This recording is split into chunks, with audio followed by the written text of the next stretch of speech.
Hello friends, मैं हूं विशाल दवर्सी और आप देख रहे हैं मेरा यूट्यूब चैनल ट्रेजेक्टरी एजुकेशन। देखिए, लास्ट क्लास में हम लोगों ने इलेक्ट्रिक फील्ड एंड पोटेंशियल का लास्ट वीडियो बनाया था, जेस्ट के क्वेश्चन किया था हम लोगों ने। अब हम लोग नेक्स्ट चैप्टर में आ गए हैं, that is Gauss law of electrostatics. Gauss law of electrostatics हम लोग पढ़ेंगे, हम लोग स्टार्ट करेंगे। तो Gauss law of electrostatics expression क्या है, क्या गॉस लॉ ऑफ इलेक्ट्रोस्टैटिक्स होता है, उसके पहले एक टॉपिक डिस्कस करना है हम लोग को, that is electric flux. Electric flux क्या होता है पहले वो समझने की कोशिश कीजिए, क्योंकि इलेक्ट्रिक फ्लक्स का यूज करेंगे हम लोग गॉस लॉ ऑफ इलेक्ट्रोस्टैटिक्स में। तो एक नया फिजिकल क्वांटिटी हम लोग डिफाइन कर रहे हैं, दैट इज इलेक्ट्रिक फ्लक्स। देखो, फ्लक्स पहली बार फ्लूइड मैकेनिक्स में हम लोगों ने इसको इनोवेट किया था। फर्स्ट टाइम जो फ्लक्स यूज हुआ फिजिक्स में, that was in fluid mechanics. देखो, फ्लूइड मैकेनिक्स में फ्लक्स का क्या मीनिंग था पहले वो समझिए आप। फ्लूइड मैकेनिक्स में फ्लक्स का मीनिंग को समझो पहले आप, ठीक है। What is flux in fluid mechanics? हम लोग जैसे इलेक्ट्रिक फील्ड है ना, फ्लूइड मैकेनिक्स में हम लोग यूज करते हैं वेलोसिटी फील्ड। जैसे इलेक्ट्रिक फील्ड यूज करते हैं इलेक्ट्रोस्टैटिक्स में, वैसे फ्लूइड मैकेनिक्स में वेलोसिटी फील्ड होता है, ठीक है। तो इन फ्लूइड मैकेनिक्स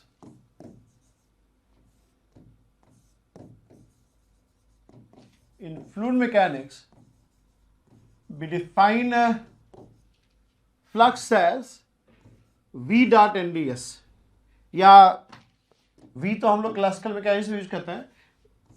फ्लूइड के अंदर फ्लूइड वेलोसिटी को q बोलते हैं, हम लोग q बोलते हैं। q is basically fluid velocity, fluid velocity, ठीक है। इसका मतलब होता है द अमाउंट ऑफ फ्लूइड और the volume of fluid, the flux of Q, ऐसे डिफाइन करते हैं हम लोग, flux of Q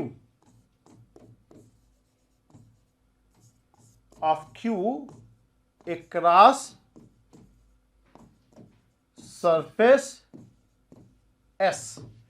We define flux of Q across the surface S as Q dot NDS, that is amount of fluid flowing across the surface S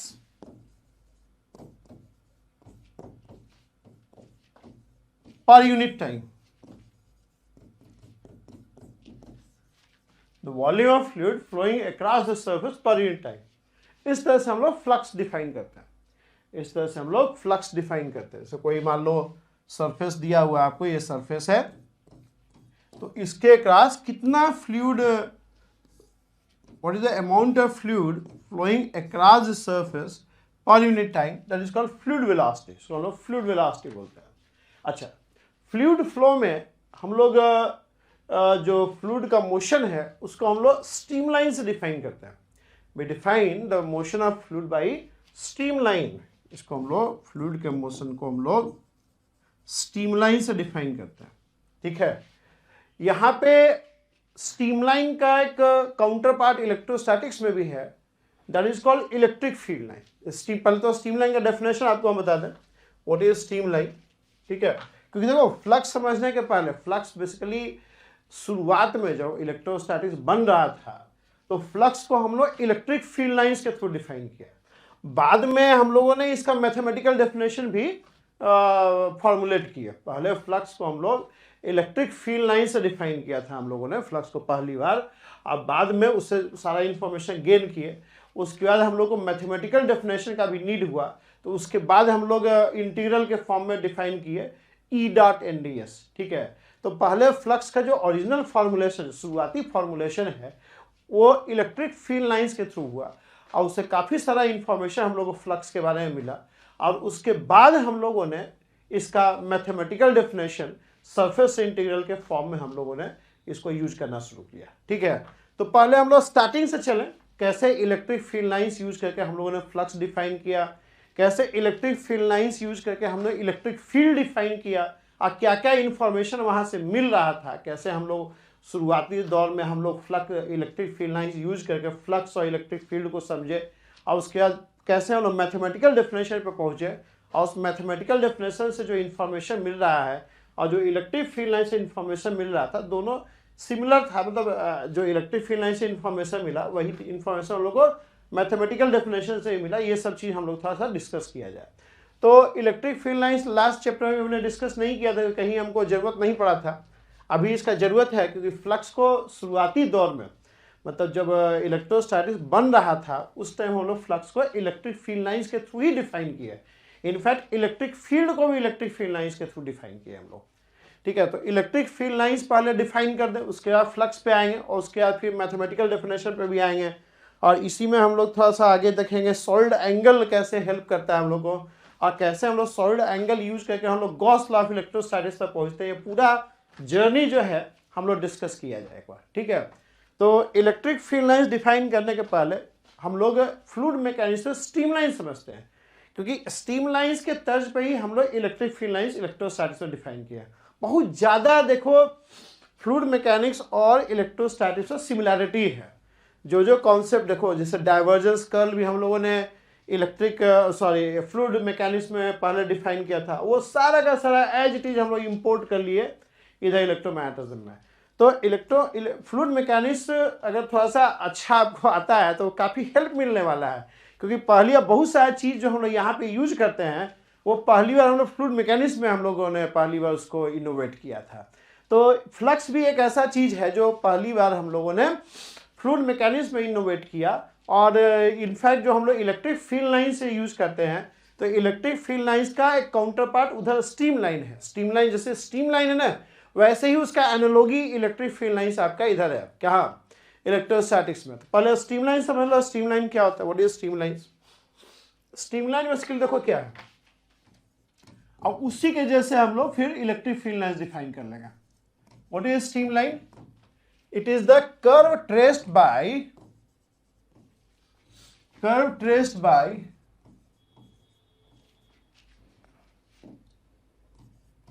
by a fluid particle, by a curve traced by a fluid particle when it moves in space.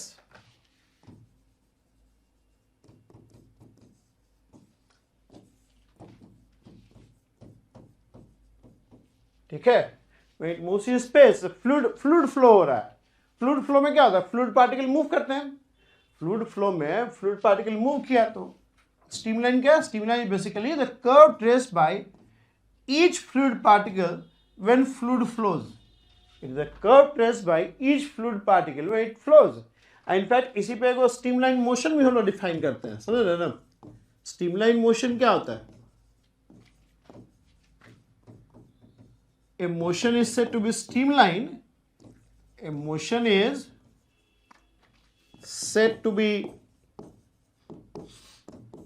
streamlined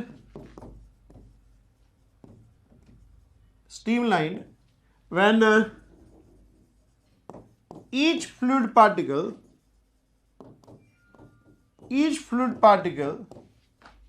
traces a definite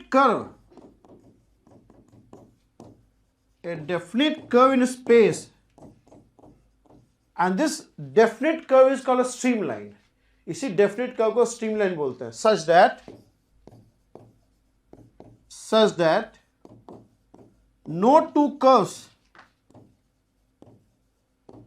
intersect, or such that no two, हाँ ठीक है, और no two fluid particle intersect curve which intersect in space, ठीक है, ये भी ठीक है।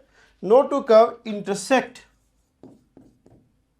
ईच अदर, मतलब स्ट्रीमलाइन मोशन जो है इट इज सच दैट जो कर्व ट्रेस कर रहा है, डेफिनेट कर्व ट्रेस कर रहा है, उसको स्ट्रीमलाइन बोलते हैं। And the motion is said to be streamline when each fluid particle is tracing a definite curve in space and no two curve intersect with each other. ठीक है, तो इसको हम लोग स्ट्रीमलाइन मोशन बोलते हैं और इस कर्व को हम लोग स्ट्रीमलाइन बोलते हैं। तो जैसे स्ट्रीमलाइन हम लोग यूज करते हैं फ्लूइड मोशन को स्टडी करने के लिए, बिल्कुल उसी पैटर्न पे हम लोग इलेक्ट्रिक फील्ड डिफाइन करते हैं। And how we define it, see how we define electric field line का डेफिनेशन देखो, इलेक्ट्रिक फील्ड लाइन का definition,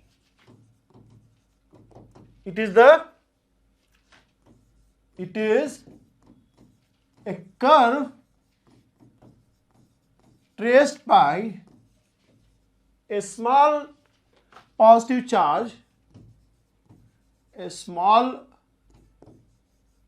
positive charge when left free in space, when left free in space.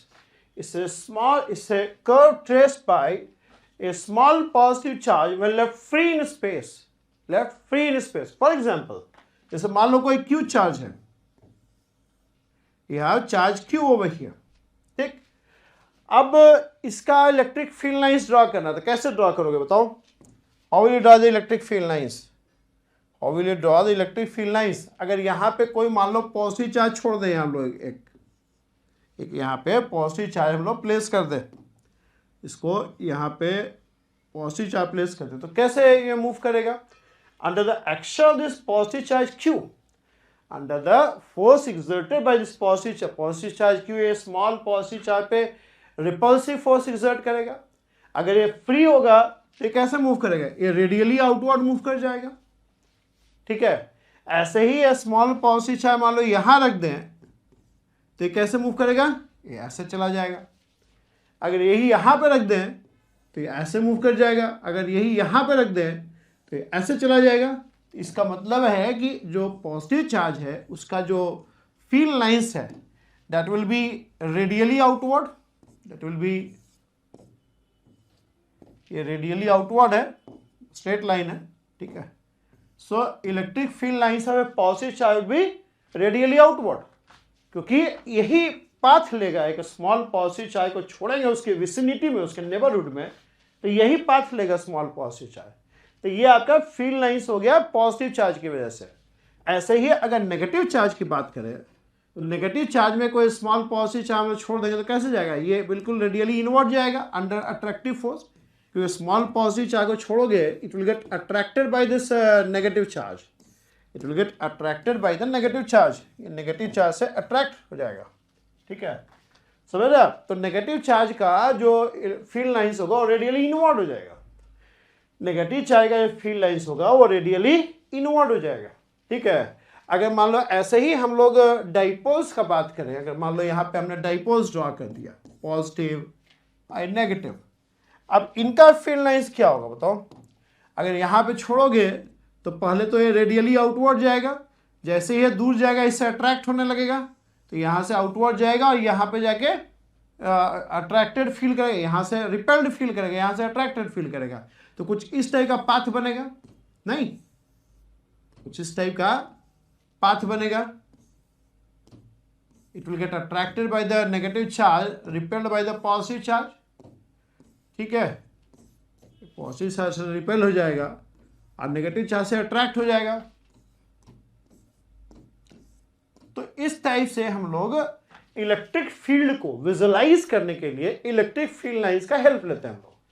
मतलब ये electric field line क्या कर रहा है? It helps you in visualising the field around the charges, it helps you in visualising the electric field which is produced by the charges in space, space में जो electric field produce हो रहा है उसको विजुअलाइज करने में आपको help कर रहा है, ठीक है। अब कुछ आइडियलाइजेशन हम लोग अजम्पशंस लिए कि पहला चीज देखो, जैसे यहाँ पे हमने कहा कि positive charge is the field is diverging from the positive charge and it is converging to a negative charge, field is getting diverge from the positive charge and it's getting converging to the negative charge. अच्छा, इसमें एक और assumption वाली है कि just in order to visualize the field को visualize, जिससे हम लोग स्ट्रीमलाइन से फ्लूइड मोशन को स्टडी करते हैं, विजुअलाइज करने की कोशिश करते हैं, उसी तरह से स्ट्रीमलाइन का एनालॉजी हम लोगों ने यहाँ डेवलप किया in terms of field line, ठीक है। मतलब यह positive charge, field lines are diverging. हम लोग फील्ड लाइन का डेफिनेशन ये है, it is a curve which is traced by a small positive charge when left free in space, when left free in space। तो इसी को use करके हम लोगों ने इलेक्ट्रिक फील्ड लाइंस जगह जगह पर ड्रा कर सकते हैं। अब कुछ और इसमें देखो जनरलाइजेशन है, जैसे कि the number of field line diverging और converging to a charge depends on the magnitude of the charge. एक अजम्पशन देखिए, the number of field lines, the number of field lines diverging, मतलब पॉजिटिव चार्ज आएगा तो diverge करेगा, diverging from और converging to a charge, converging to a charge depends on its magnitude, depend on its magnitude। मतलब charge का magnitude high होगा तो ज्यादा फील्ड लाइंस इमिट होंगे, और चार्ज का मैग्नीट्यूड लो होगा तो कम फील्ड लाइंस इमिट होंगे। चार्ज का मैग्नीट्यूड अधिक होगा तो अधिक से अधिक फील्ड लाइन इमिट होंगे, और चार्ज का मैग्नीट्यूड कम होगा तो कम फील्ड लाइंस इमिट होगा। जैसे मान लो कि अगर 1 कूलम है यहाँ पे आपका 1 कूलम, तो मान लो कि इतने फील्ड लाइंस आप शो करते हो, जैसे मान लो हमने कितने शो किए, 3 और 4 7 शो किए। तो अगर ये 1 कूलम का है तो अगर 2 कूलम का करना होगा आपको, तो उस केस में अगर ये 7 है तो कितने फील्ड लाइंस इमिट करेगा ये नहीं आपको बता रहा है, ये बता रहा है कि जो फील्ड लाइन इमिट होंगे वो मैग्नीट्यूड पर डिपेंड करेगा, मतलब वो डायरेक्टली प्रोपोर्शनल टू मैग्नीट्यूड होगा। ठीक है, तो मतलब कितना प्रोड्यूस होगा वो नहीं है आपको पता चलेगा, क्योंकि देखो लाइंस ड्रा करने का कोई लिमिटेशन नहीं है, यहाँ पे और भी लाइंस हम ड्रा कर सकते हैं। लेकिन अगर मान लो ये 1 कूलम आपका यहाँ पे 3 4 3 7 लाइन इमिट कर रहा है, तो इस केस में 14 लाइन इमिट करेगा। मतलब हम कंडीशन बोल रहे हैं, अगर 1 कूलम से 7 लाइन यहां निकल रहा है तो 2 कूलम से 14 लाइन निकलेगा। ये इफ का बात कर रहे हैं। अगर यहां से 10 लाइन इमिट होगा तो यहां पे 20 लाइन इमिट होगा, क्योंकि चार्ज ट्वाइस हो गया है, चार्ज यहां ट्वाइस हो गया है। तो अगर यहां पे 10 लाइन्स हो गए तो यहां 20 लाइन्स हो गए। तो ये चीज हम बता रहे हैं आपको कितने लाइन इमिट होंगे। अगर कोई ऐसा पूछता है कि 1 कूलम से कितना लाइन फील्ड लाइन इमिट होगा, कोई आंसर नहीं है, लेकिन इसका आंसर जरूर है कि अगर 1 कूलम से 10 लाइन इमिट हो रहे हैं तो 2 कूलम से 20 लाइन इमिट हो गए। ये हम लोग बोल सकते हैं। क्यों? क्योंकि number of field lines depends on the magnitude, number of field lines depends on the magnitude. इसका आप एक अच्छा एग्जांपल देते हैं कहाँ पे इसको, इस कॉन्सेप्ट को यूज कर सकता हूँ। जैसे मान लो आपको दिया Q1 चार्ज, ठीक है, और यहाँ पे एक दे दिया Q2 चार्ज। ठीक, अब आपको दिया कि Q1 पॉजिटिव और Q2 नेगेटिव है। खैर वो तो फील्ड लाइंस देखोगे तब भी आइडिया लग ही जाएगा आपको। ठीक है, मान लो यहाँ पे इस टाइप से आपको इलेक्ट्रिक फील्ड लाइंस दे दिया। आपको क्वेश्चन कई बार ऑब्जेक्टिव में ऐसे पूछ सकता है। ठीक है, और यहाँ से ऐसे इमिट हो रहा है। ठीक है, उधर भी कोई चार्ज हो सकता है। ठीक है, अब यहाँ कन्वर्ज हो रहा है, ऐसे कन्वर्ज हो रहा है। अब आपसे हम पूछे कि if this is the field lines then find, अच्छा ये मतलब ठीक है, मतलब आसपास भी चार्ज होता है। ये मतलब इलेक्ट्रिक फील्ड लाइंस का आपको डायग्राम दे दिया और आपसे हम पूछे find the magnitude of Q1 by Q2। अब यहाँ से क्लियर है कि Q1 पॉजिटिव है और Q2 नेगेटिव है, Q1 पॉजिटिव है और Q2 नेगेटिव है। अब रेशियो पूछ दिया तो रेशियो क्या होगा बताओ आप। सिंपल देखो, हमने आपको क्या बताया, हमने आपको बताया कि number of field lines diverging और converging to a charge depends on its magnitude. अब देखो कितने लाइन यहां से डाइवर्ज कर रहे हैं, देखो 1 2 3 4 5, अब 5 10, और यहाँ कन्वर्ज कितने कर रहे हैं 5 और 3 8। ठीक है, यानी कि जो Q1 होगा Q1 बाई Q2 क्या हो जाएगा 10/8। ठीक है, because number of field lines emitted, number of field lines n depends on the magnitude of Q. Number of field lines emitted or number of field lines converging, number of field line diverging from a charge or converging to a charge depends on this magnitude of charge. ठीक है, तो उस केस में हम कह सकते हैं कि n is k times q। तो Q1 by Q2 का रेशियो होगा तो क्या होगा, that will be ratio of the number of field line emitted from Q and upon number of field line converging to Q2। ठीक है, तो 10 line diverge कर रहा है और 8 लाइन कन्वर्ज कर रहा है, तो 10/8 इसका आंसर हो जाएगा। मतलब ये 5/4 ये आंसर हो जाएगा, ठीक है, ये आपका आंसर हो जाएगा। And like a streamline the field lines also do not intersect, like a streamline the field lines also do not intersect, ठीक है, फील्ड लाइन भी इंटरसेक्ट नहीं करता है, like a streamline electric field lines also do not intersect. ये सब चीज जो है ना मैग्नेटिक फील्ड लाइंस के लिए भी ट्रू होगा, हम लोग देखेंगे मैग्नेटिक फील्ड लाइंस भी आगे चल के। इलेक्ट्रिक फील्ड लाइन जो है इसका जो ये बिल्कुल it is analogous to streamline, in fluid mechanics से स्ट्रीमलाइन था, वैसे यहाँ इलेक्ट्रिक फील्ड लाइन से, ठीक। तो एक दो चीज समझ में आ रहा है, एक तो इंटरसेक्ट नहीं करेगा, कितना फील्ड लाइन इमिट होगा या कन्वर्ज करेगा वो चार्ज का मैग्नीट्यूड पर डिपेंड करता है, उसी को यूज करके हम लोग ये भी कर पा रहे हैं, ठीक है। अब देखिए आगे चलते हैं। अब इलेक्ट्रिक फील्ड लाइंस के कॉन्सेप्ट को यूज करके, using the concept of electric field lines we have defined electric flux also. हम लोग इलेक्ट्रिक फील्ड लाइंस का कॉन्सेप्ट को यूज करके पहली बार जैसे शुरुआती दौर में इलेक्ट्रिक फील्ड लाइंस काफी हेल्प किया, मतलब लोगों को ना इलेक्ट्रोस्टैटिक समझने में काफी हेल्पफुल रहा इलेक्ट्रिक फील्ड लाइंस, ठीक है। तो वही चीज हम लोग देखना है कोई कैसे इलेक्ट्रिक फील्ड लाइंस हेल्प कर रहा है लोगों को समझने में, इलेक्ट्रोस्टैटिक समझने में। तो हम लोगों ने इलेक्ट्रिक फ्लक्स स्टार्टिंग शुरुआती दौर में हम लोगों ने इलेक्ट्रिक फ्लक्स को इलेक्ट्रिक फील्ड लाइन से ही मतलब समझने की कोशिश किया। देखो इलेक्ट्रिक फ्लक्स कैसे डिफाइन करते हैं in terms of electric field lines. Let me tell you how you define electric flux across any surface. Electric flux और the flux of electric field due to any charge across any surface, कैसे हम लोग define करते हैं वो आपको हम बता रहे हैं, ठीक है। देखिए मान लो कि चार्ज क्यू है, यहाँ पे यह चार्ज क्यू, ठीक। अब चार्ज क्यू मान लो पॉजिटिव है, सपोज करो पॉजिटिव है, तो then this is your electric field lines, right. अगर पॉजिटिव है तो कन्वर्ज करता रहेगा। और अगर मान लो हम इसके आसपास एक सरफेस रख देते हैं, I place a surface near it's, this is surface, ठीक है, ये surface S. Then we define the flux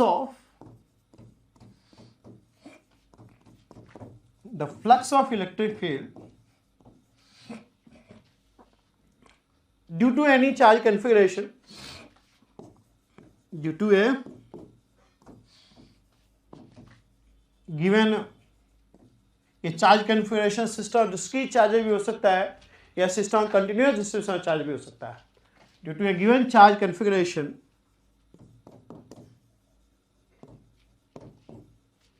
across a surface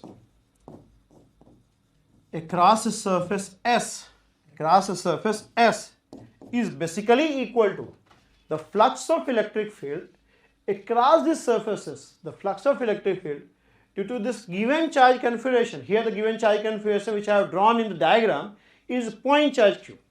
यहाँ पे जो चार्ज कन्फिगरेशन मैंने ड्रा किया है वो पॉइंट चार्ज q लिया है। तो flux of electric field due to this given point charge q across the surfaces, हमेशा ये फ्लक्स इसी सरफेस के क्रॉस डिफाइन होता है। across the surfaces is basically equal to number of field line बोल रहे होता है इलेक्ट्रिक फील्ड लाइन, यहाँ तो मैग्नेटिक फील्ड लाइन तो है नहीं, पढ़ ही नहीं रहे हम लोग magnetism. Number of electric field lines passing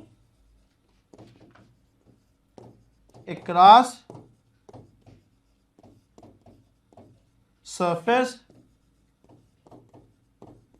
S, मतलब we had a very simple definition कि किसी भी सरफेस के क्रॉस जो इलेक्ट्रिक फ्लक्स होगा that is simply equal to the number of electric field lines passing across the surfaces. Number of electric field lines passing across the surface S. अब आप कहेंगे कि भाई नंबर तो कैलकुलेट कर नहीं सकते हम लोग, मतलब ये नंबर तो काउंट नहीं कर सकते ना हम लोग, क्योंकि आपको कि डायग्राम देख के आप बोलोगे कि 4 है तो 4 क्यों है, हम लोग और भी ड्रा कर सकते हैं, इससे कोई लिमिटेशन थोड़ी है, ये तो ऐसे भी ड्रा हो जाएगा ना, we can draw many field lines, right. तो जितना मर्जी उतना ड्रा कर लो, पॉजिटिव चार्ज प्लेस पर करना है, अलग अलग जगह पॉजिटिव चार्ज प्लेस करते जाओ, you will have different electric field lines. Then what's the sense of this definition? इस definition का फिर सेंस क्या है? जब number of field lines count नहीं किया जा सकता है मतलब क्योंकि इस चीज का तो कोई डेफिनेशन नहीं है ना कि मान लो 2 कूलम्ब ऑफ पॉजिटिव चार्ज तो उससे कितना इलेक्ट्रिक फील्ड लाइन निकलेगा, इसका तो कोई आंसर है ही नहीं। फिर इस डेफिनेशन का क्या मीनिंग है, इस डेफिनेशन का क्या यूजफुलनेस है?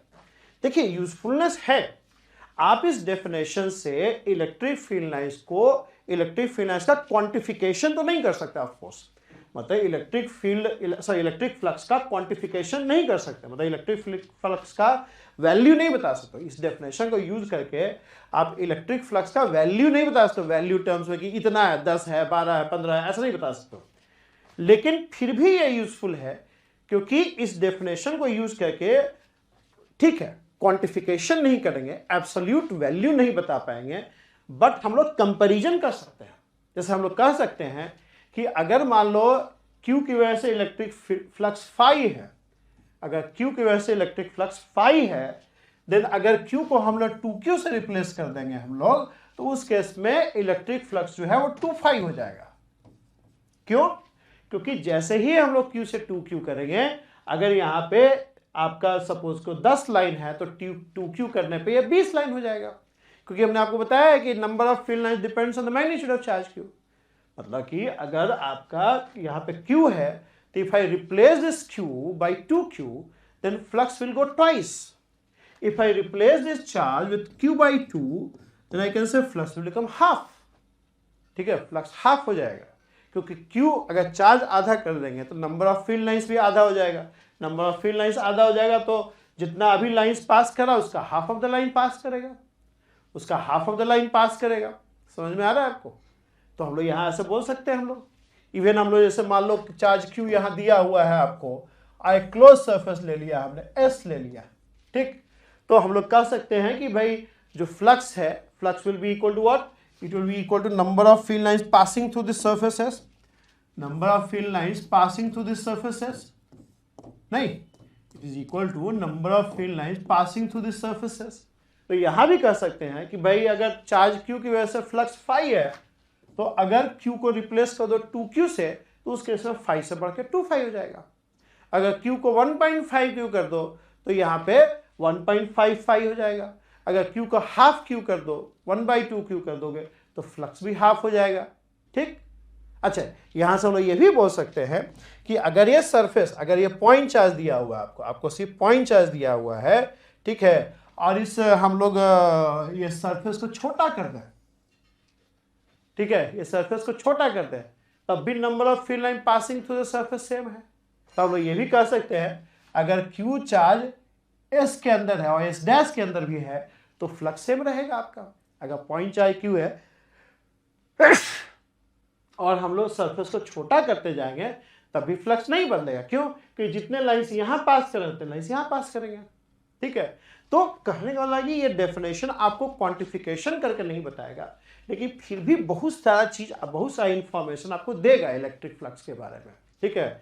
ये क्वांटिफिकेशन करने में तो नहीं, मतलब ये definition is not useful in quantifying the flux, but it does help you in getting the qualitative information में तो हेल्प करेगा ही, आपको कंपैरिजन में भी हेल्प करेगा। जैसे हम कहें ना कि Q है तो फ्लक्स फाई है, 2Q हो जाएगा तो 2 फाई हो जाएगा, 2Q होगा तो 2 फाई हो जाएगा। मतलब ये अगर मान लो कोई हम कहें कि यहाँ पे एक सरफेस ड्रा कर दिया और यहाँ 2Q कर दिया, तो अगर यहाँ से फाई है तो हम कह सकते हैं कि यहाँ से जो होगा वो 2 फाई हो जाएगा। तो ये helps in comparing the things कि अगर यहाँ फाई होगा तो यहाँ 2 फाई हो जाएगा।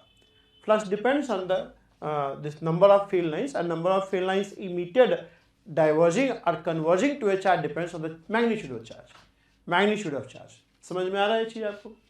Are you getting this point? Is it clear? तो this definition gives you a lot of information. तो ये definition आपको information तो दे ही रहा है ना, information आप, अच्छा और भी information देगा आपको। अगर मान लो हम कहें कि ये हमारा चार्ज Q है और ये एक सरफेस है, ठीक, ये एक सरफेस है और हम कहें कि इसी में एक और सरफेस हम ड्रा कर दें ऐसे, मतलब बाउंडिंग कर्व सेम है, जो एक कर्व है ना वो सेम है, लेकिन हमने एक S ड्रा कर दिया, एक S डैश ड्रा कर दिया। एक ही बाउंडिंग कर्व एक से अधिक सरफेस बाउंड कर सकता है। एक S का भी ये जो बाउंड्री है वो C है और S डैश का भी बाउंड्री C है। एस का भी बाउंड्री सी है और एस डैश का भी बाउंड्री सी है।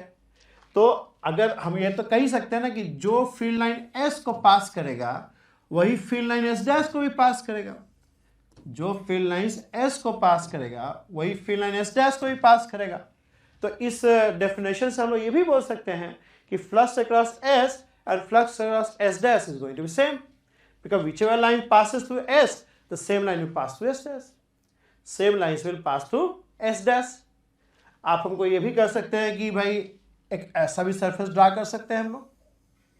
अब इस केस में कुछ फील्ड लाइन S को पास नहीं करेगा लेकिन S डैश को पास कर रहा है, और आप देख सकते हो वो S डैश को दो जगह से पास कर रहा है, मतलब S डबल डैश कर रहा हो, S डबल डैश को दो जगह से पास कर रहा है, मतलब यहां से एक इन हो रहा है, तो इन हो रहा है तो इसके से फ्लक्स नेगेटिव होगा, कंट्रीब्यूशन फ्लक्स में इसका नेगेटिव होगा, यहाँ पे पॉजिटिव होगा, यहाँ पे नेगेटिव होगा, यहाँ पॉजिटिव होगा। तो ये जो लाइंस है ना ये नेट फ्लक्स में कंट्रीब्यूट नहीं करेंगे, वही लाइंस कंट्रीब्यूट करेंगे जो सिर्फ एक बार पास कर रहा है। दो बार पास करने का मतलब है एक जगह इसका नेगेटिव कंट्रीब्यूशन होगा, एक जगह पॉजिटिव कंट्रीब्यूशन होगा। ये चीज़ आप और बढ़िया समझ पाओगे जब मैथमेटिकली हम लोग इसको डिफाइन करेंगे तो, ठीक है। यहाँ भी वही चीज़ हो रहा है। So in every case, if you have two surfaces which have same bounding curve and this Q is lying far from them, Q does not lie in these volumes, उस केस में flux across S and flux across S dash is going to be same.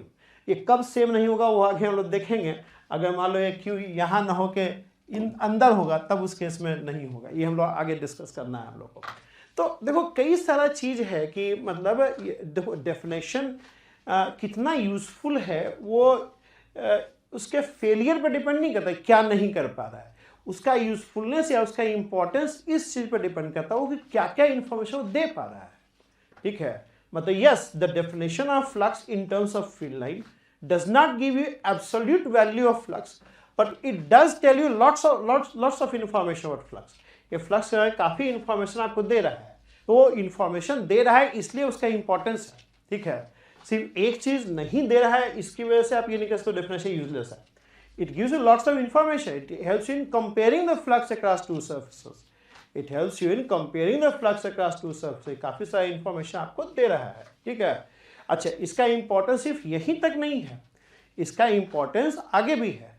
एक बार हम लोग flux को ऐसे define कर लिए कि number of field line passing through the surface, flux has been defined as number of electric field lines passing across surface, किसी surface के अक्रॉस फ्लक्स निकालना है, that is equal to number of field lines passing across the surfaces.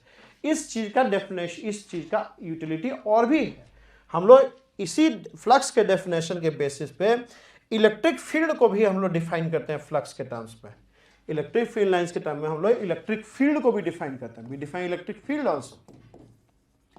देखो electric field को कैसे define करता है, हमने इलेक्ट्रिक फील्ड को मैथमेटिकली तो बता ही दिया आपको। Electric field due to a charge configuration at any point P is equal to the force experienced by a test unit positive charge place at that point P, हम लोग देखे थे डेफिनेशन, ठीक है। और force experience by a test unit positive charge भी निकाले थे हम लोग, इलेक्ट्रिक फील्ड अलग अलग चार्ज कन्फिगरेशन वगैरह से निकाले हैं हम लोग, ठीक है। बट यहाँ पे हम लोग we are trying to define electric field using electric field lines, we are trying to define electric field using electric field lines. Flux define किया ना, flux across a surface S is equal to number of electric field lines passing across the surfaces, number of electric field lines passing across the surfaces। अब देखो electric field को electric field lines के term में कैसे define करेगा, the magnitude the electric field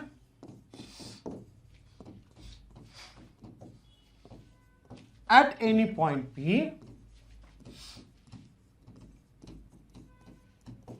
is equal to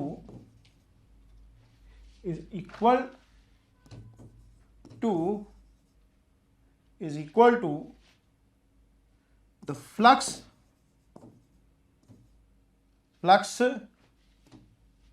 per unit area at that point P, or number of electric field line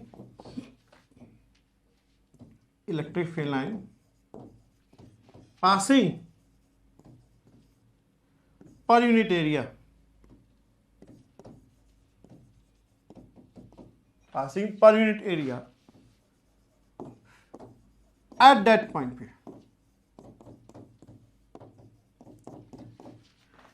ये definition देखो electric field का है in terms of electric field है। This is definition of electric field in terms of electric field lines.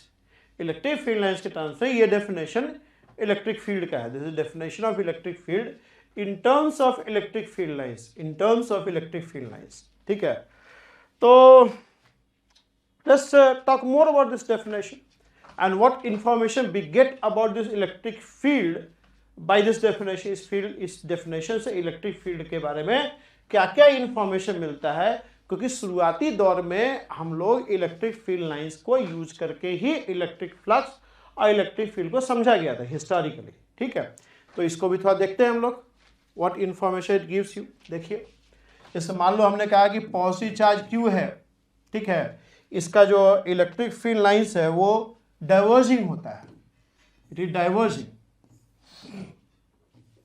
It is diverging. Electric field lines जो है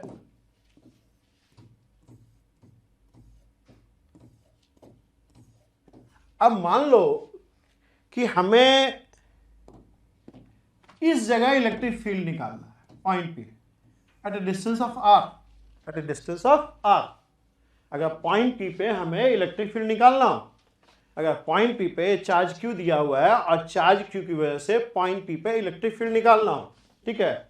अब देखो definition क्या बोल रहा है, डेफिनेशन बोल रहा है कि the electric field at point is equal to the amount of lines, the number of lines passing per unit area at that point पे।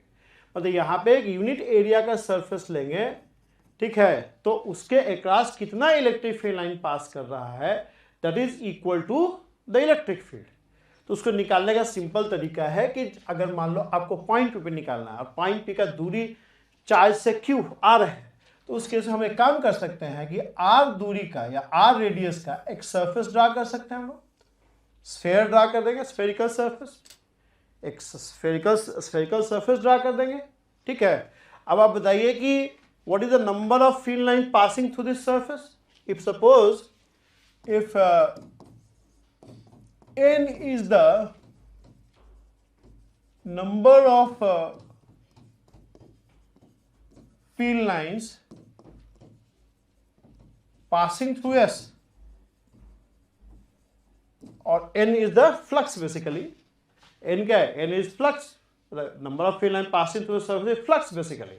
तो इसलिए इसको कई बार ना फ्लक्स डेंसिटी भी बोलते हैं हम लोग, फ्लक्स पर यूनिट एरिया चूंकि होता है, तो कई बार आप कई किताब में देखते होंगे ना इलेक्ट्रिक फील्ड को फ्लक्स डेंसिटी भी बोला जाता है, क्योंकि ये फ्लक्स पर यूनिट एरिया बताता है। Electric field is flux per unit area, इसलिए इसको फ्लक्स डेंसिटी भी बोला जाता है कई बार।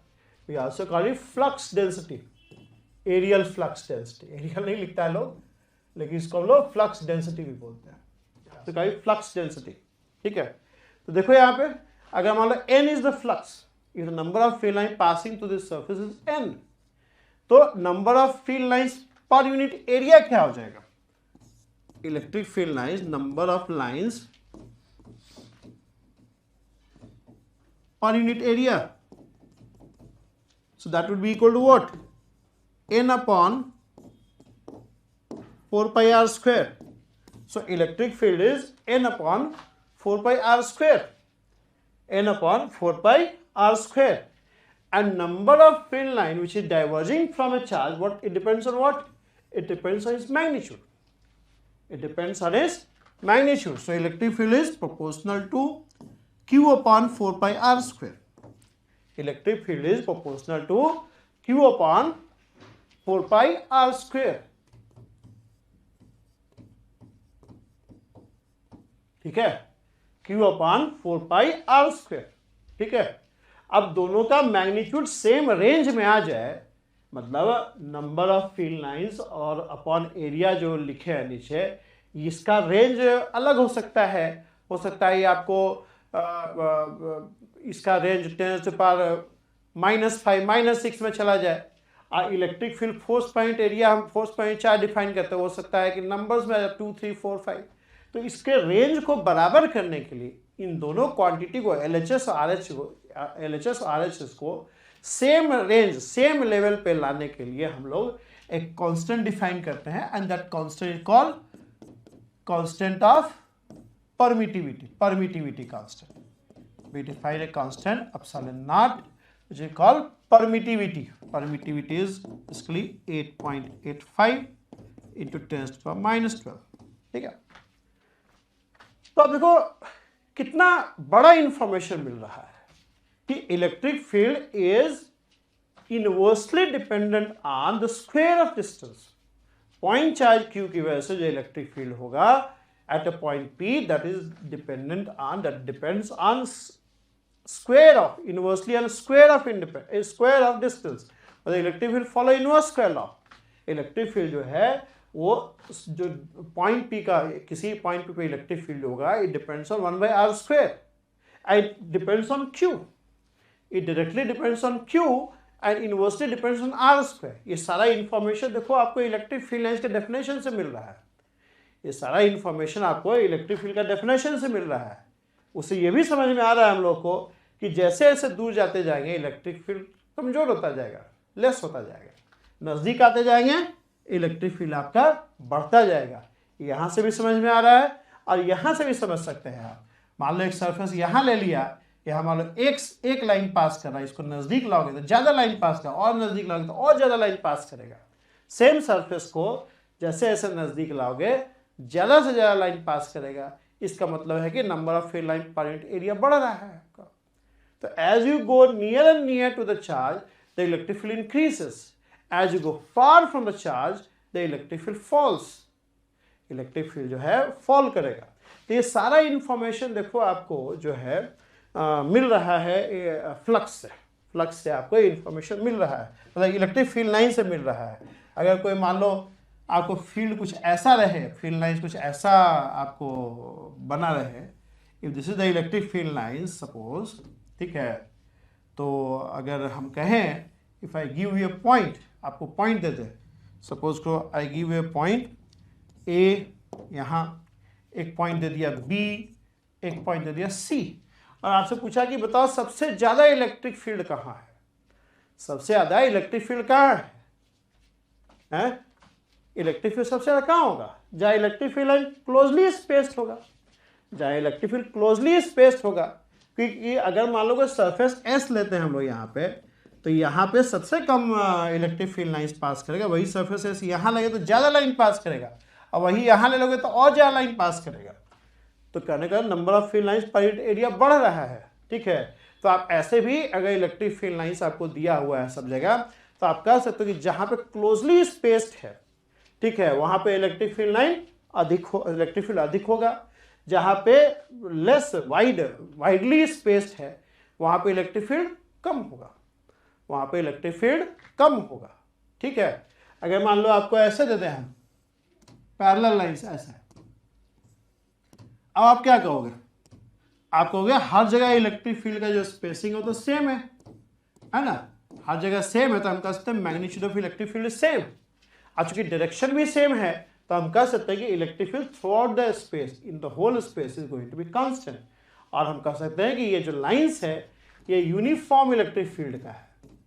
That is uniform electric field, ये यूनिफॉर्म इलेक्ट्रिक फील्ड का है. तो कहने का ना बहुत सारा इंफॉर्मेशन जो है आपको इलेक्ट्रिक फील्ड लाइंस दे रहा है.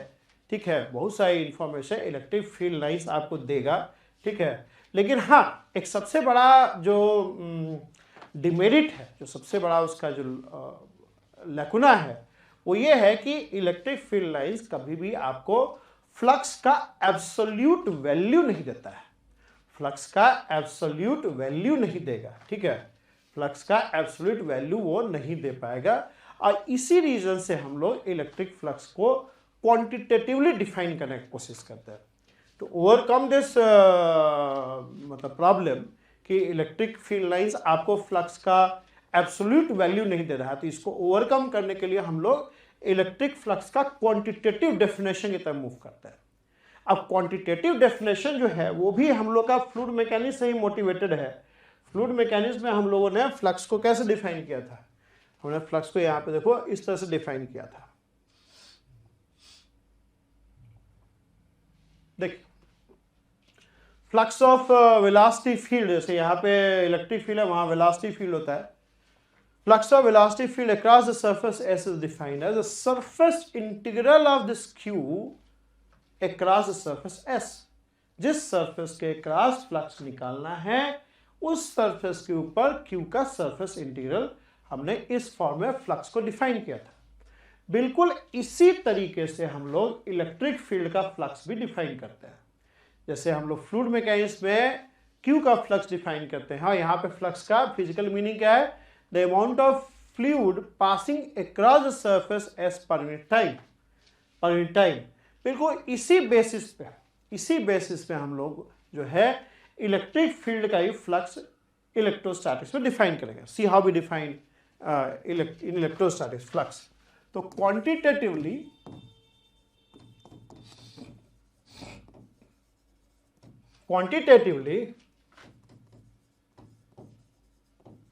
the flux of electric field across the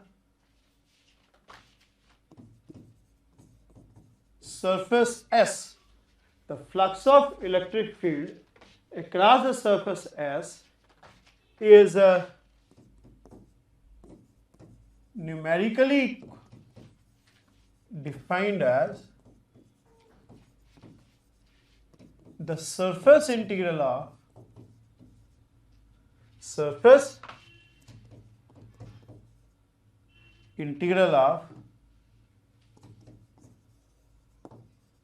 of E on the evaluated on the surface S।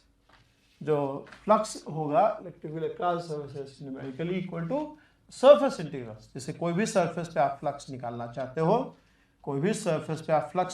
चाहते हो, तो जो इलेक्ट्रिक फील्ड का फ्लक्स होगा, जैसे electric field suppose, so this is the electric field, then we define flux of electric field। इसको हम लोग पाई से भी डिनोट करते हैं। is defined as E dot NDS, where N is a unit normal to S. S can be closed, it can be open। S closed भी हो सकता है, open भी हो सकता है ना। S जो है क्लोज भी हो सकता है और ओपन भी हो सकता है। फ्लक्स जो है ओपन सरफेस के लिए भी डिफाइंड है, क्लोज सरफेस के लिए भी डिफाइंड है। ठीक है, Gauss law of electrostatics talks about flux across A close surface only, but in general flux can be defined for open surface also. Flux can be defined for a open surface also. अभी थोड़ा सा देखते हैं flux across open surface कैसे define करते हैं, कैसे calculate करते हैं, वो एक बार देखने की कोशिश करते हैं हम लोग। गॉस लॉ ऑफ इलेक्ट्रोस्टैटिक्स में basically the Gauss law of electrostatics talks about flux across A close surface, but ऐसा नहीं है फ्लक्स सिर्फ क्लोज सरफेस के लिए डिफाइन होता है। फ्लक्स जो है ओपन सरफेस के लिए भी डिफाइन होता है। ओपन सरफेस क्लोज सरफेस का मतलब क्या होता है, समझ में आ रहा है आपको? Open, when do you call a surface to be open, when do you call a surface to be closed? Close surface देखो एक डेफिनेट वॉल्यूम इनक्लोज करता है। जैसे sphere is a close surface, एक डेफिनेट वॉल्यूम इनक्लोज कर रहा है। Hemisphere हो गया, hemisphere is not a close surface. Hemisphere without base ये open surface. Disk is open surface, disk एक ओपन सरफेस है। Cylinder with both the bases, दोनों बेस साथ में है, इसे close surface. Cylinder without bases open surface. Cone without base open surface, cone with the base close surface. Hemisphere without base open surface, hemisphere with base close surface. Cube 6 faces close surface, cuboid close surface, square plate is open surface. Open surface always have a boundary. Open surface का हमेशा boundary होगा, एक bounding curve होगा। Close surface का कोई boundary नहीं होगा। Close surface का कोई बाउंड्री एग्जिस्ट नहीं करेगा। ओपन सरफेस का हमेशा एक बाउंड्री होगा, ठीक है, एक बाउंडिंग कर्व होगा। जैसे आपका हेमिस्फेयर है, हेमिस्फेयर का देखो ये सर्कुलर बाउंड्री है, स्फेयर कोई बाउंड्री नहीं है, नो बाउंड्री, क्लोज सरफेस, इसलिए उसका एक डेफिनेट वॉल्यूम होता है। क्लोज सरफेस का एक डेफिनेट वॉल्यूम होता है। तो Gauss law of electrostatics talks about flux across A close surface, हम लोग देखेंगे आगे। But in general flux can be define for open surface also. In general flux जो है ओपन सरफेस के लिए भी डिफाइन हो जाएगा, ठीक है। फॉर एग्जाम्पल मान लो एक यूनिफॉर्म इलेक्ट्रिक फील्ड लेते हैं। If I take uniform electric field, suppose this is uniform electric field, ठीक, you have a uniform electric field E naught and I place a square plate, मान लो यहाँ पे square plate place कर दिया हमने of side length A, of side length A, ठीक है। तो mathematically we define flux as what? E dot n ds, n क्या है, नॉर्मल है, n इन नॉर्मल, ये स्क्वायर प्लेट है आपका, ठीक है। तो n जो है नॉर्मल टू सरफेस है, ये n हो गया। आप देख सकते हैं ये स्क्वायर प्लेट जो है इलेक्ट्रिक फील्ड के परपेंडिकुलर है, तो इस स्क्वायर प्लेट का नॉर्मल जो है इलेक्ट्रिक फील्ड के अलोंग हो जाएगा। We can see that on this surface S क्या है, S is the domain of integration. S के ऊपर ही ये इंटीग्रेशन इवैल्यूएट होगा, S के ऊपर ही ये इंटीग्रेशन इवैल्यूएट होगा। आगे चल के हम लोग मैथमेटिकल फेस में सरफेस इंटीग्रल बहुत डिटेल में पढ़ेंगे, पर थोड़ा बहुत हम एक्सपेक्ट कर रहे हैं कि आपको आता होगा, ठीक है। तो S जो है it is surface on which this integral is evaluated. देखो कोई भी इंटीग्रल जो होता है, आप समझो एक चीज, जैसे मान लो हम लोग f dx लेते हैं a to b, ठीक है। तो इंटीग्रल में देखो क्या क्या चीज होता है, पहले समझो आप एक चीज को। इंटीग्रल में क्या क्या चीज होता है, इंटीग्रल में एक होता है इंटीग्रैंड फंक्शन, एक होता है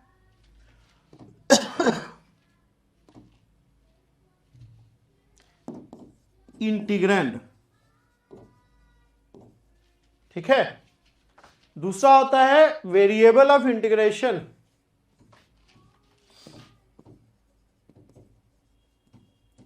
variable of integration.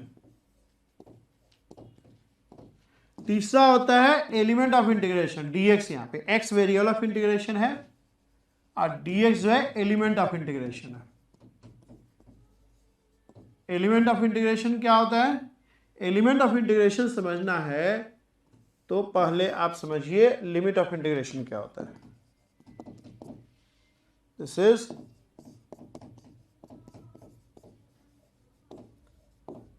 Limit of integration, और एक होता है डोमेन ऑफ इंटीग्रेशन या region of integration. Domain of integration क्या है, domain of integration is basically the region to which the variable of integration belongs to, the region to which the variable of integration belongs to. The variable of integration x belongs to this real line x equal to a, x equal to b, ये आपका domain of integration, this is the domain of integration, x belongs to this region, ठीक है। Element of integration क्या है, element of integration is the building block of the domain of integration. Element of integration जो है building block है domain of integration का। Building block का मतलब होता है कि आप एक के बाद एक इस बिल्डिंग ब्लॉक इस dx को रखते जाएंगे तो x इक्वल टू a से x इक्वल टू b तक का जो स्ट्रेट लाइन है वो कंस्ट्रक्ट हो जाएगा। Element of integration is basically the building block of the domain of integration. Building block का मतलब जैसे कोई दीवार होता है तो बिल्डिंग ब्लॉक क्या होता है, ईंट होता है। ईंट को x y z के लॉन्ग रखते जाए तो कोई भी दीवार कंस्ट्रक्ट हो जाएगा। स्फेयर नहीं हो सकता है, रेक्टेंगुलर जो ब्रिक होता है, जो क्यूबॉइडल ब्रिक होता है, वो डोमेन, वो एलिमेंट ऑफ इंटीग्रेशन, वो बिल्डिंग ब्लॉक है। स्फेरिकल ब्रिक आपने नहीं देखा होगा, स्फेयर को एक के बाद एक रखोगे कभी भी वॉल कंस्ट्रक्ट नहीं होगा, होल बच जाएगा। तो बेसिकली जो आपका एलिमेंट ऑफ इंटीग्रेशन है इस basically building block, building block. इसका एक और अजम्पशन होता है कि मतलब ये dx should be such that where f can be regarded as constant. हमेशा ही ध्यान दो कि इंटीग्रेंड जो है बिल्डिंग ब्लॉक ऐसा लेते हैं कि f को हम लोग building block is taken such that ये इनफाइनेटेसिमली स्मॉल लेते हैं हम लोग। इनफाइनेटेसिमली स्मॉल लेने से क्या होता है कि dx के ऊपर जो f है this f is regarded constant. f को हम लोग हमेशा ही ध्यान दो integrand is always regarded constant over the domain over the element of integration. ये dx should be infinitesimally small, so small that I should regard this f as constant over this dx। f should be constant over this dx, तभी इस area को हम लोग f dx बोलते हैं, क्योंकि हम लोग इसको मानते हैं कि यहाँ पे वेरिएशन नहीं हो रहा है, तभी इसको हम लोग f dx बोलते हैं। इस रीजन को, इस एरिया को f dx बोलते हैं। ठीक है, तो समझ में आ रहा है आपको? लिमिट ऑफ इंटीग्रेशन क्या है? ये वो पॉइंट्स हैं जो डोमेन ऑफ इंटीग्रेशन के एंड पॉइंट हो गया ना, डोमेन ऑफ इंटीग्रेशन के एंड पॉइंट हो गया। अब ये डोमेन ऑफ इंटीग्रेशन यहाँ पे क्या है? In case of definite integral this domain of integration either the whole x axis और the part of x axis. मतलब x equal a to x equal b हो गया, पार्ट ऑफ एक्स एक्सिस हो गया। अगर यही a और b minus infinity plus infinity होता, in that case domain of integration would have been the whole x axis. ठीक है, तो based on the kind of domain of integration, domain of integration क्या है उस चीज पर डिपेंड करेगा कि आपके एलिमेंट ऑफ इंटीग्रेशन क्या होगा। भाई क्या बनाना है उसी के ऊपर बिल्डिंग ब्लॉक डिपेंड करेगा ना। तो based on we have different kind of domain of integration. कहीं कहीं पर डोमेन ऑफ इंटीग्रेशन कर्व होता है, तो कर्व होगा तो उस केस में जो ये डोमेन ऑफ इंटीग्रेशन हो गया, तो उस केस में ये इंटीग्रल इस टाइप का हो जाता है, लाइन इंटीग्रल। देखो when you have a domain of integration as curve, then you call it line integral। यहां पे डोमेन ऑफ इंटीग्रेशन जो है सरफेस है, हम लोग इस इंटीग्रल को सरफेस के ऊपर इवैल्यूएट करता है, इस एस के ऊपर इवैल्यूएट करता है, इसको बोलते हैं सरफेस इंटीग्रल। ठीक है, कई बार domain of integration is xy plane और the part of xy plane, so in that case your element of integration will be dx dy। उस केस में डबल इंटीग्रेशन कहलाता है। कई बार domain of integration is some region in space, 3 dimensional space, in that case your element of integration is dx dy dz। उस केस में ये ट्रिपल इंटीग्रेशन होता है। ठीक है, समझ रहे आप? तो based on the kind of domain of integration you have in different scenario, you have different kind of integration, volume integration, surface integration, line integral, double integral, triple integral, definite integral, surface integral। ये सब अलग अलग integral है। इन सब में क्या change, क्या differ कर रहा है? what differs is basically the region of integration, region of integration। ठीक है, तो ये जो फ्लक्स है, flux is basically a surface integral. ये इंटीग्रल किसके ऊपर इवैल्यूएट होता है? सरफेस के ऊपर इवैल्यूएट होता है। तो सरफेस के ऊपर जो चीज ट्रू होगा उन चीजों को हम लोग इस इंटीग्रल को इवैल्यूएट करने में यूज कर सकते हैं। जो चीज सरफेस पे ट्रू होगा उन सारी चीजों को हम लोग इस इंटीग्रल के इवैल्यूएशन में यूज कर सकते हैं। समझ में आ रहा है चीज आपको? तो इस सरफेस के ऊपर आप देख सकते हैं कि इलेक्ट्रिक फील्ड जो है और जो नॉर्मल है वो सेम डायरेक्शन में लाई कर रहा है। तो उस केस में इस सरफेस पे क्या होगा? E dot n is going to be E naught। E dot n is going to be E naught। ठीक है, तो E dot n क्या हो जाएगा? It will become E naught and E naught is constant over S। E naught is constant over S।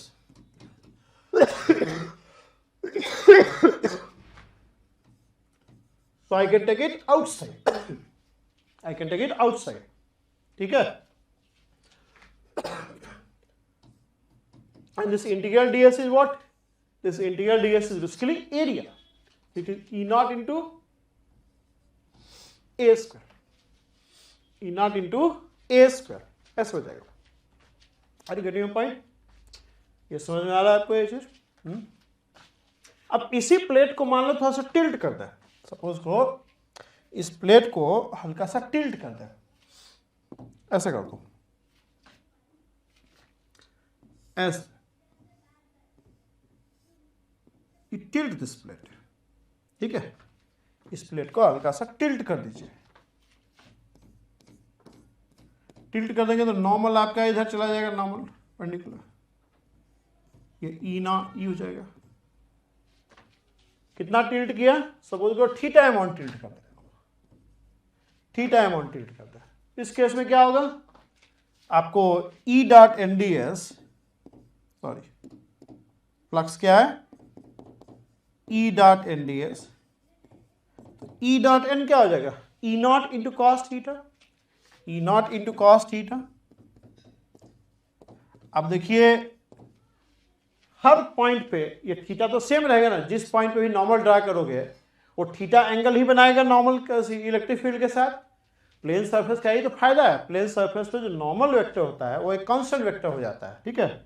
Normal vector is basically एक constant vector. ये सारा का सारा जो है सरफेस पे कांस्टेंट हो जाएगा, तो ये आ जाएगा theta is same everywhere, so it is nothing but E naught into a square into cos theta, ठीक है। E naught into a square into cos theta. अगर मान लो थीटा 30 डिग्री है तो उस केस में कॉस थीटा क्या हो जाएगा? Cos theta would be √3/2।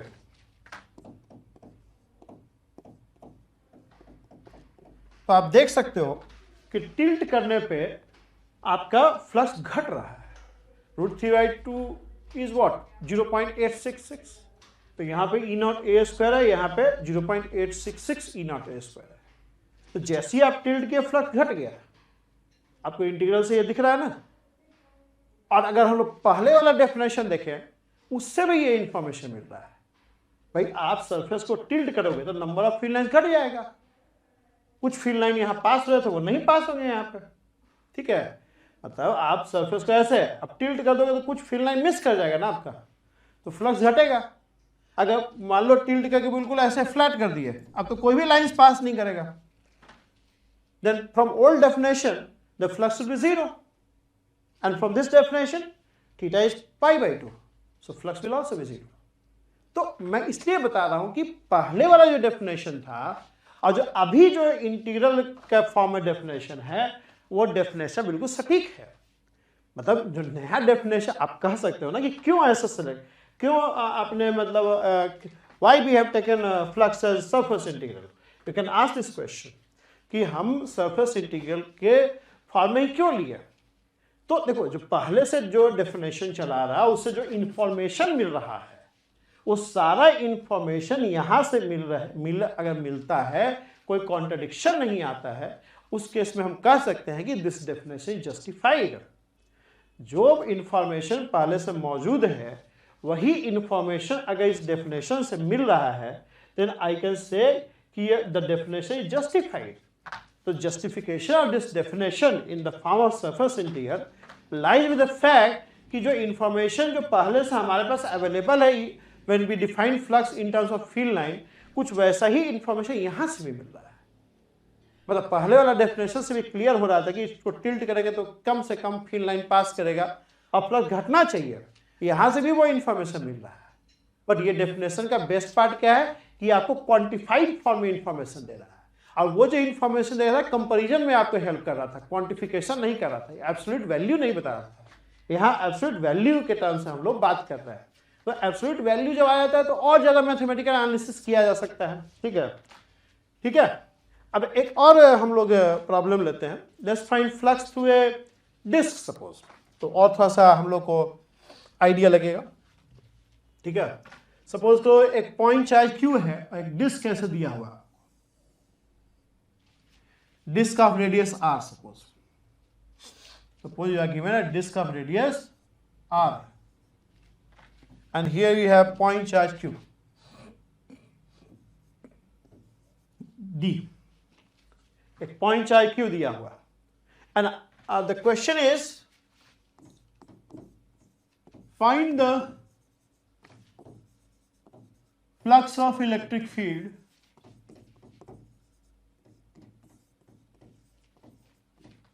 due to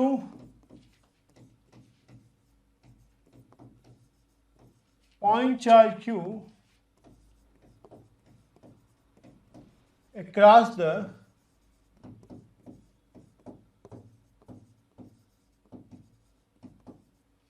disk of radius r. Charge q is placed at a distance d from the center. charge q is placed at a distance d from the center, ठीक है। तो अब इसका मान लो हम लोग को flux निकालना है, फ्लक्स ऑफ इलेक्ट्रिक फील्ड निकालना है। तो एज पर डेफिनेशन क्या है, डेफिनेशन तो बोलता है कि the flux is equal to E dot N D S, where S is the surface across which we want to find flux. तो यहाँ एस क्या है, एस इज बेसिकली डिस्क, हमें डिस्क के ऊपर इवेल्युएट करना है फ्लक्स को। तो ये इंटीग्रल को किस पे इवेल्युएट करेंगे, डिस्क के ऊपर इवेल्युएट करेंगे, डिस्क के ऊपर इवेल्युएट करेंगे, ठीक है। तो डिस्क के ऊपर इवेल्युएट करने से पहले इलेक्ट्रिक फील्ड का एक्सप्रेशन निकाल लिया है डिस्क के ऊपर।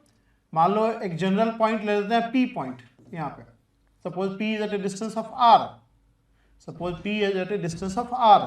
तो at point P what will be the field, what will be the electric field, electric field क्या होगा, इलेक्ट्रिक फील्ड का जो मैग्नीट्यूड हो जाएगा that will be q upon 4 pi epsilon naught. ये डिस्टेंस क्या हो जाएगा,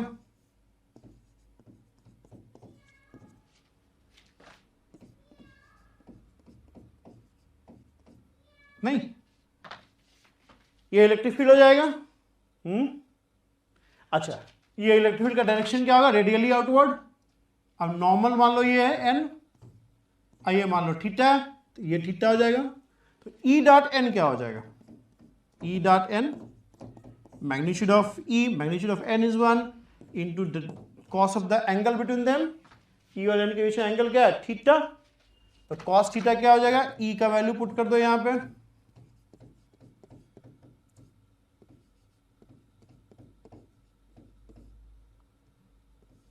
ठीक है।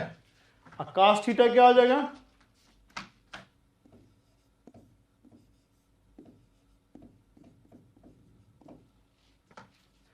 ठीक है, ये हो जाएगा Q D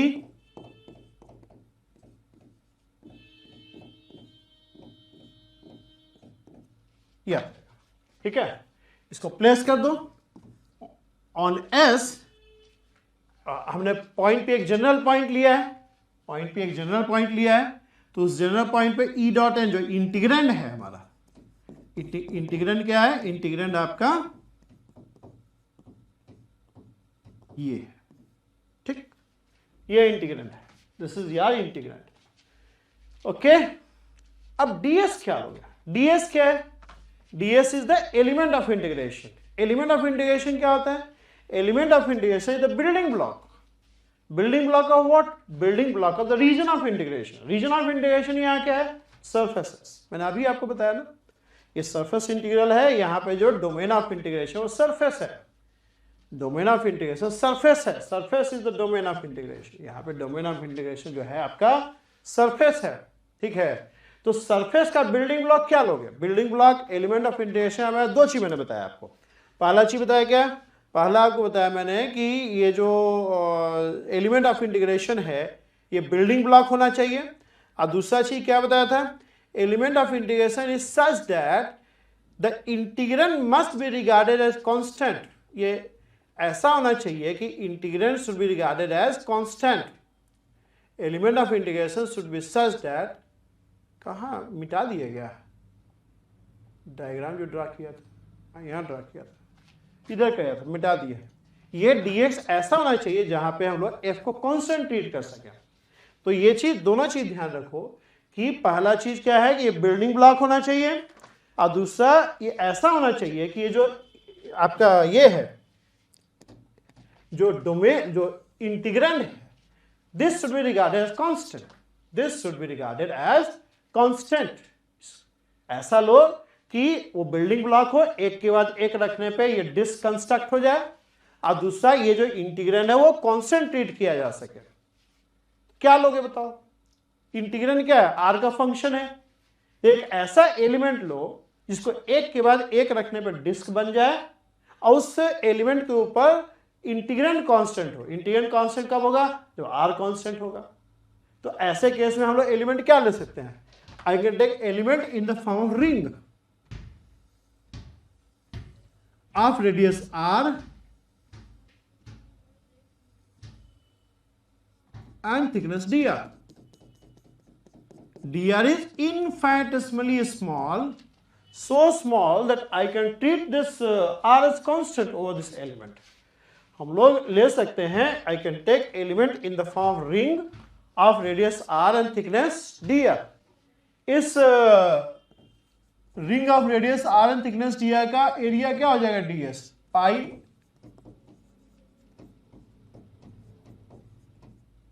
so this will be 2 pi r dr plus अब चूंकि dr infinitesimally small so this can be neglected so I can write it as 2 pi r dr. ठीक है, या आप ऐसे कर सकते हो कि ds is nothing but dx लेते थे ना 0 to x और element was d of x, x के बाद dx, x dx, ऐसे pi r square and d of pi r square, यह pi r square area and d of pi r square,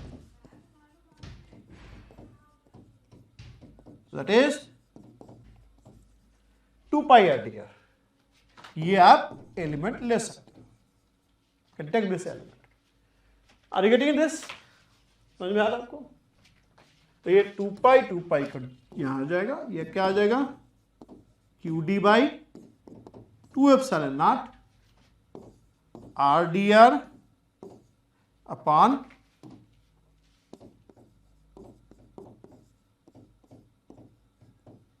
ठीक, ऐसे हम लोग लिख सकते हैं.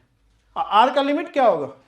जो पहला एलिमेंट होगा वो r टेंडिंग टू 0 पे होगा और लास्ट एलिमेंट जो होगा वो कैपिटल R पे हो जाएगा. ठीक है, अब इसको इवेल्युएट कर दो, इजी है इवेल्युएट तो देख लो. चलो यहां पे हम लोग एक काम करते हैं, D square plus R square को टी स्क्वायर ले लिया जाए तो क्या हो जाएगा R D R is T D T, then RDR and d square plus r square 3 by 2 will be what? T dt and upon t cube. So it is dt upon t square. It is minus of 1 by t. I say minus of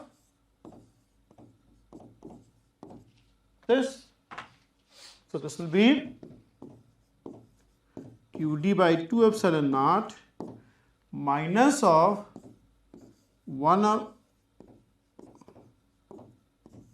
so this is 0 to capital R. Okay, 0 to capital R.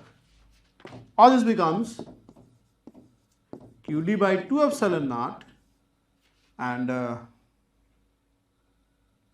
what? Minus 1 upon plus 1 upon d, or this is q by 2 epsilon naught 1 minus d upon this.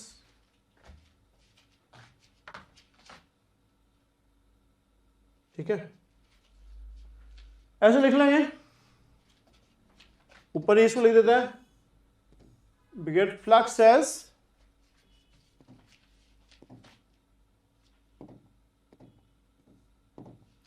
क्या लिख देता है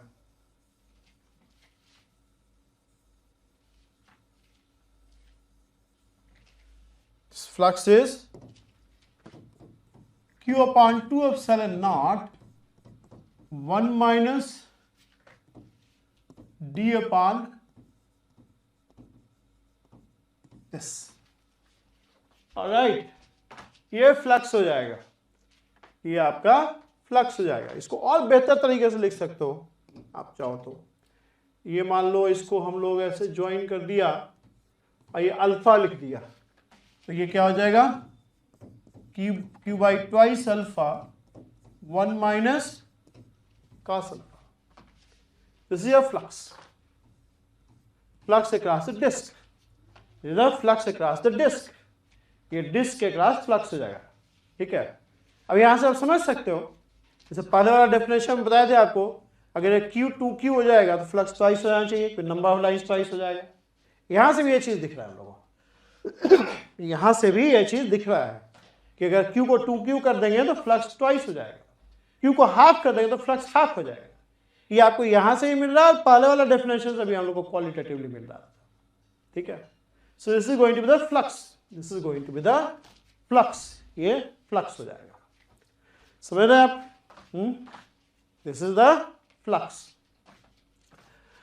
ठीक है। तो हम लोगों ने डिस्क के क्रॉस फ्लक्स निकाल लिया। ये वाला याद भी रखो, ठीक रहेगा। और हम लोग आगे देखेंगे नेक्स्ट लेक्चर सॉलिड एंगल पढ़ेंगे कि सेम जो इंफॉर्मेशन है, इतना पहले इंटीग्रेशन आपने किया ना, हम लोग देखेंगे ये इंफॉर्मेशन एक बार हम लोग सॉलिड एंगल पढ़ेंगे तो ये with in fraction of second, 1 second से भी कम समय में आप ये इंफॉर्मेशन, ये जो एक्सप्रेशन है वो निकाल सकते हैं। एक बार आपको सॉलिड एंगल समझ में आ जाएगा सॉलिड एंगल क्या होता है। ये सॉलिड एंगल लोग मिस करता है, नहीं पढ़ता है, लोग पढ़ाते भी नहीं है लोग, लेकिन हम लोग पढ़ेंगे सॉलिड एंगल, कैसे सॉलिड एंगल हेल्प करता है हम लोग को फ्लक्स निकालने में, ठीक है।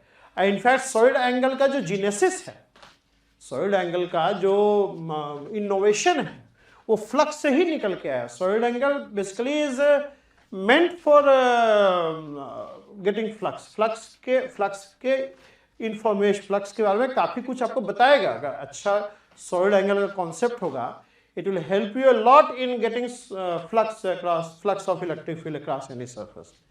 तो देखिए सॉलिड एंगल क्या होता है, एक बार सॉलिड एंगल आ कहां से रहा है वो एक बार हम लोग थोड़ा समझने की कोशिश करते हैं, ठीक है। फिर नेक्स्ट क्लास में हम लोग सॉलिड एंगल पढ़ेंगे।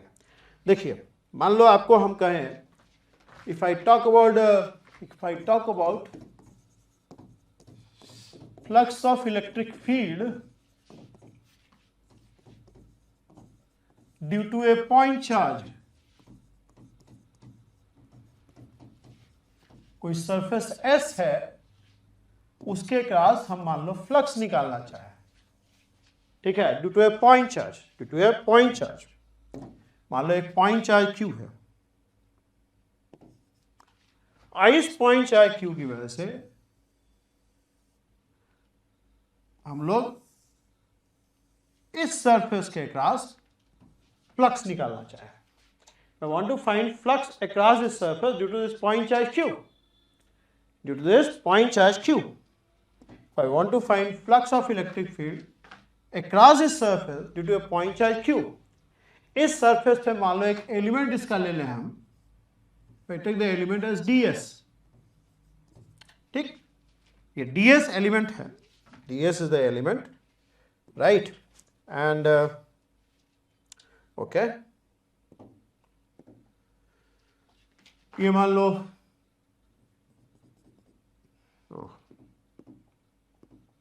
ये लाइन वाला जो है वो, ये लाइन भी तो है ना अवेलेबल हमारे पास, हाँ ये लो,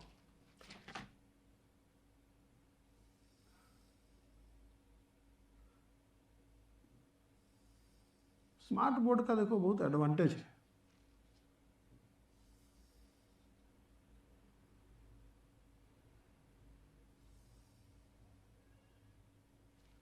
ओके,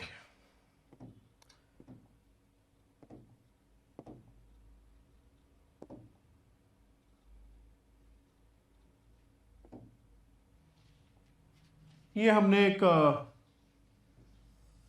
यहां से आर ड्रा कर दिया, ठीक, और यहां से हम एक आर के इंक्रीजिंग डायरेक्शन में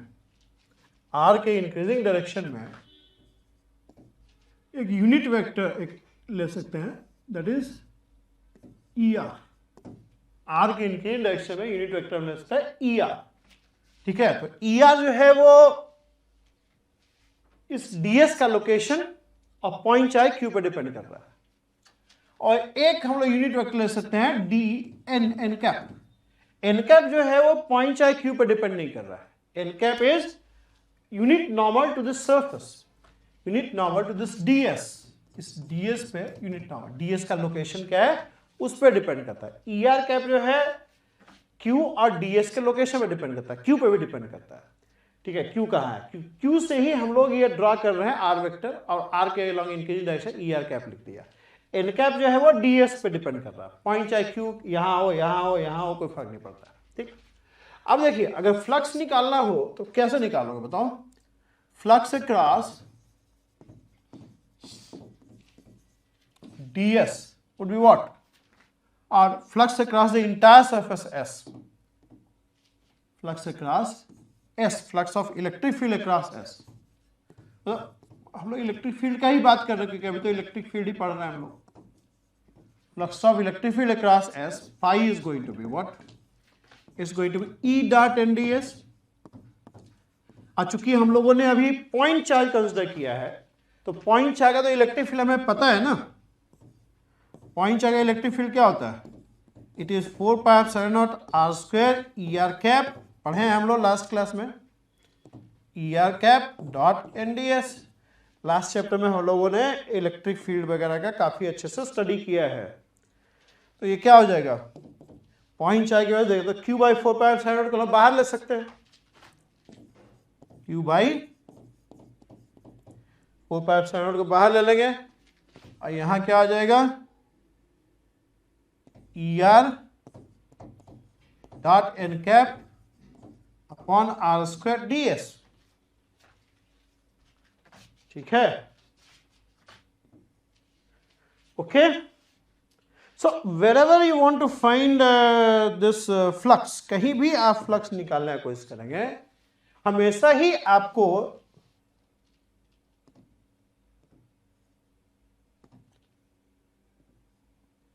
इधर लो, ठीक है, हमेशा ही आपको ये एक टर्म दिखेगा। हम लोग देख सकते हैं कि flux of electric field across flux of electric field due to charge q across any surface s is expressed in terms of this integral, is expressed in terms of this integral, and this integral is very common। हर जगह आपको ये integral evaluate करना पड़ेगा।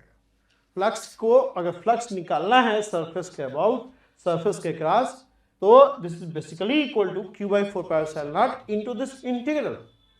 So you see this integral quite often, and when you see someone quite often you give it a name, right?